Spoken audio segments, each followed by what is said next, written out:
Today we're at the Lake Dell Agricultural Center. You can see the horses behind me.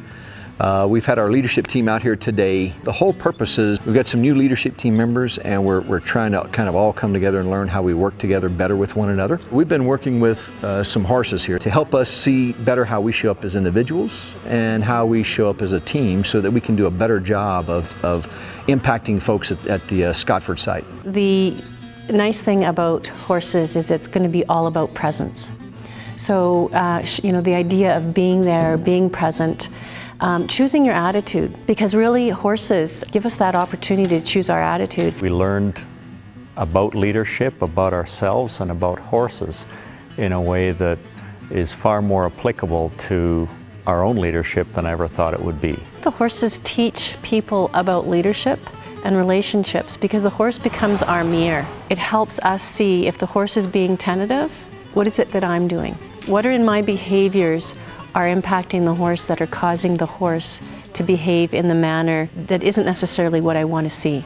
When you think about being a leader, walking into your space and defining the kind of progress of the day ahead of you, and you bring that in, you change the environment and you change your perception of it. Sometimes we get very busy at our jobs, and sometimes we lose focus on what's really important, and that's our people, and that's the relationships that we have with our people. Without those relationships, it's just a job, and when it becomes just a job, it's something that you don't enjoy coming to every day. If we want to be the best manufacturing site in the world, in order to do that, Scotford needs to be a great place to work. The goal of the programs is to get people comfortable in the company of horses first, understanding really what presence you need to have around a horse, how clear you need to be in your own body language and your own presence, how clear you might need to be in articulating your vision, understanding the importance of nonverbal communication, and then throughout the rest of the day, we then do a team activity where we get all the people together and working together with a horse.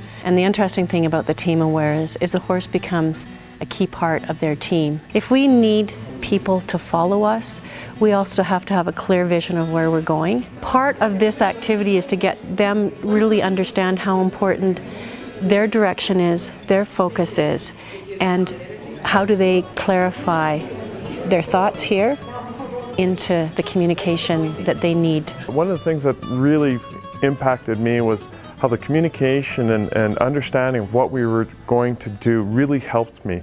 The communication from my teammates and from the people around me really made me feel at ease and gave me lots of trust in my team members.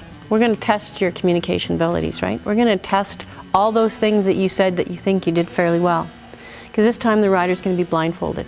We learned this morning that virtually nothing gets done without the trust, respect, and confidence, in this case of the horses, but also of each other. You had to really kind of get really comfortable with your teammates. You had to expose your vulnerabilities. You had to kind of be clear about what your fears or concerns were. You had to have faith that your colleagues were going to look out for your safety and that they were going to make it an enjoyable experience as well. When the pressure increases, how much we get focused on the task versus really maintaining that relationship.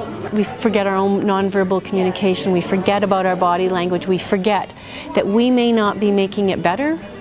The harder we try, we may be making it worse. One of the most important things I think we learned was, you got to put the horses first. I tend to think of, trying to lead a horse is like trying to lead the 500 shell folks we have and the 300 contractors we have at the Scotford site. If you're not taking care of their needs first, if you're not putting them first, trying to understand what they need and how you're going to help them translate where you want to go into something that they understand, it becomes a pretty tough exercise. This isn't a journey that we're pushing on people. This is something that people want to follow, and understanding where we're at so that we can all get to where we want to be together. I was thrilled with the participation that we had from the Scotford team today.